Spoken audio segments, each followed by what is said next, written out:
La mission de la MINUSTAH en Haïti, qui s'est étendue de 2004 à 2017, représente une expérience majeure, longue et controversée de maintien de la paix dans un contexte particulièrement difficile. Cette 10e et dernière partie propose une synthèse des réussites et des échecs de cette mission, ainsi qu'un regard prospectif sur l'avenir d'Haïti et la coopération internationale. Les réussites de la MINUSTAH sur le plan sécuritaire, la MINUSTAH a permis de stabiliser une situation initialement explosive. En 2004, Haïti était au bord de l'effondrement étatique avec l'exil forcé de Jean-Bertrand Aristide, une violence liée aux gangs omniprésentes et une incapacité ministérielle à assurer la sécurité.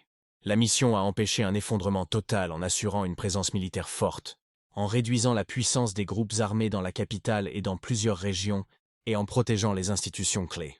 Elle a également soutenu la tenue d'élections multipartites régulières, contribué à renforcer la police nationale haïtienne à travers des formations et un appui logistique, et soutenu des programmes de justice et de droits humains.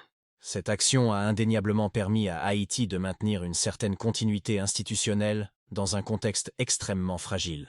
En matière humanitaire, la MINUSTAH a joué un rôle essentiel après le séisme de 2010, en facilitant l'accès aux zones sinistrées, en protégeant les convois humanitaires et en accompagnant la mise en place de camps pour les sinistrés. Les échecs et controverses pèsent lourd dans le bilan. La mission n'a pas réussi à affronter durablement les causes profondes des crises haïtiennes. Pauvreté endémique, corruption institutionnelle, défaillance des services publics, fracture sociale. Le programme de désarmement, démobilisation et réinsertion, DDR, censé réduire la circulation des armes, est resté largement inefficace, avec des centaines de milliers d'armes illégales toujours en circulation. La contamination de l'épidémie de choléra, imputée aux troupes népalaises de la MINUSTAH, a causé plus de 10 000 morts et engendré une crise sanitaire et un traumatisme moral considérable. Ce drame a miné profondément la confiance envers la mission. Les multiples scandales d'abus sexuels perpétrés par des casques bleus, en particulier contre des enfants et des femmes vulnérables, ont révélé des défaillances graves dans le contrôle et la gouvernance interne de la mission. L'impunité dont ont bénéficié de nombreux responsables a accentué le ressentiment populaire et terni la réputation des Nations Unies en Haïti. Enfin, malgré la mission, la violence, y compris celle des gangs, a connu des résurgences notables, tout comme la contestation politique et sociale. Plusieurs manifestations majeures, souvent réprimées violemment, ont démontré le mécontentement profond d'une population se sentant marginalisée et méprisée. Perspective pour avenir des Haïti et de la coopération internationale. Le départ de la MINUSTAH en 2017 et la transition vers des missions à vocation plus civile, MINUJUS puis BINU, soulignent une volonté claire de privilégier la restauration souveraine haïtienne et un appui plus ciblé sur les institutions étatiques.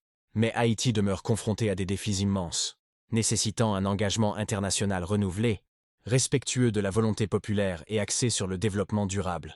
L'avenir passera sans doute par une coopération internationale moins interventionniste, mais plus basée sur le partenariat égalitaire. Cela suppose de soutenir la construction d'institutions judiciaires, policières, administratives et sociales robustes, prioritaires dans la lutte contre l'impunité, la corruption et la pauvreté.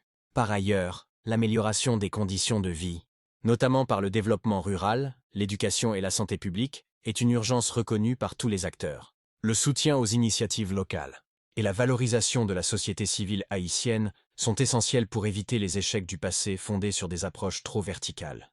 Enfin, la mémoire douloureuse de la MINUSTAH doit servir d'avertissement pour toute future mission. De paix, le respect des droits humains, la transparence, la responsabilité, ainsi qu'une écoute réelle des populations sont indispensables pour toute intervention internationale. En somme, bien que la MINUSTAH ait apporté une contribution certaine à la stabilité de l'État haïtien dans une période critique, le bilan de ces réalisations reste ambivalent, entaché par de lourds revers humains et politiques. Haïti garde la lourde tâche d'inscrire sa reconstruction dans une dynamique nouvelle, où la coopération internationale joue un rôle de soutien et non de substitution. Cela conclut la série détaillée sur la MINUSTAH en Haïti, décrivant ses missions, ses succès, ses échecs et ses impacts durables. S'il vous plaît, partagez cette vidéo puis abonnez. Merci.